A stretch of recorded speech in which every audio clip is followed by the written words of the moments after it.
I was here last Friday. No, I'm sorry. Last Monday. I was here at the studio last Monday. And I was working with Paul Cook and Tom Spencer from The Professionals. Paul Cook from the Sex Pistols. Tom Spencer I never met before. This guy was funny, very, very creative guy. And as I'm doing everything through the day, I get a text from my wife. Anytime that there's one of these rock and rollers, I bring my child Sophie so she can meet him because that's her music.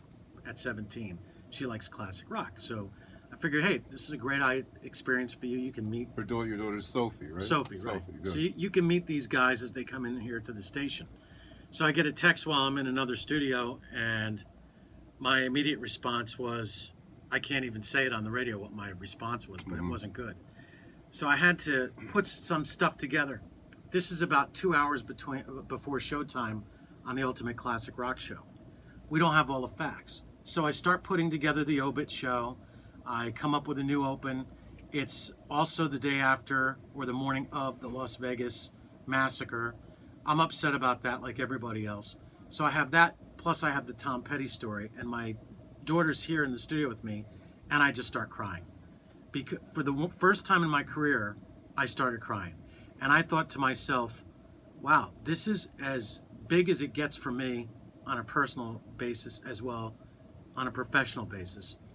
And people will always remember how you handled yourself. So I knew at that particular time, I really had to handle it.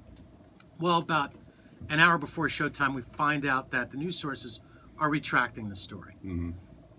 I don't know whether he was on life support or not, whether he was brain dead or not, but in my view, it's unsportsmanlike conduct to go with something when you're not 100% sure. Of course, you got the family. They're the first ones that have the right to know before anybody else. But it's been quite a year in the last 6 months, the last year of all the tributes that I've been doing at WPAT. It's been quite interesting. Unfortunately, I was crying too because of some of these people that have gone, and David Bowie and some of the great people that you've had on your radio shows over the years. It's just sometimes it's shocking, as and quite upsetting to see such great talent like that lost. It's been a horrible 2 years in that regard. You have Glenn Frey, you have David Bowie, Greg Allman over the holidays, Chuck Berry in the past couple of years. But I think this one was a little bit different because I think if you're old enough to remember when John Lennon was assassinated, boy, that hit everybody really hard. Where were you then? I was at a boarding school in Bordentown, New Jersey, Divine Word Seminary. So I was there and I heard the announcement over the radio, and we all were dumbfounded and pretty much silenced over that. Same thing happened when I found out that John Bonham passed away. I was ready to go see Led Zeppelin in concert. That was what, 1979, I think, or something like that, or 80, whatever the year was. I just remember it was like late 70s, early 80s. Were you a Glenn Frey fan? Or? Yeah, I was a Glenn Frey fan, but out of everything that happened over the past 2 years, the Tom Petty thing hit me the hardest. And it's like this John Lennon moment, but now we're all older, so we'll always remember the day, right? We'll always remember where we were.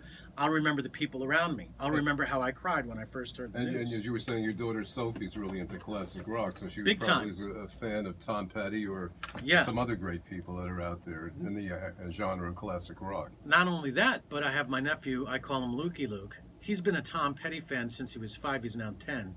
In his mind, he's Tom Petty. Everything about him is Tom Petty. His screen name for Xbox, Tom Petty of some type. He was devastated when he heard the news.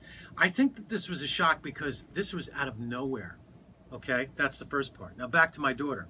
A few weeks ago, we were in Los Angeles. And I said, Sophie, it's time to put on Free Fallin' because we were going down west on Ventura Boulevard. I went down different parts of Los Angeles because of Tom Petty songs. I couldn't help but think of An American Girl. You know, when he writes that song, he's in Los Angeles at the time. He's not back in Florida. Sure. The other thing... He's originally from Gainesville, am I right? Right. In that area. I think Northern so. Gainesville Florida, or something like that. Yeah. Well, then it comes to how do you pay tribute to someone like Tom Petty and make it meaningful?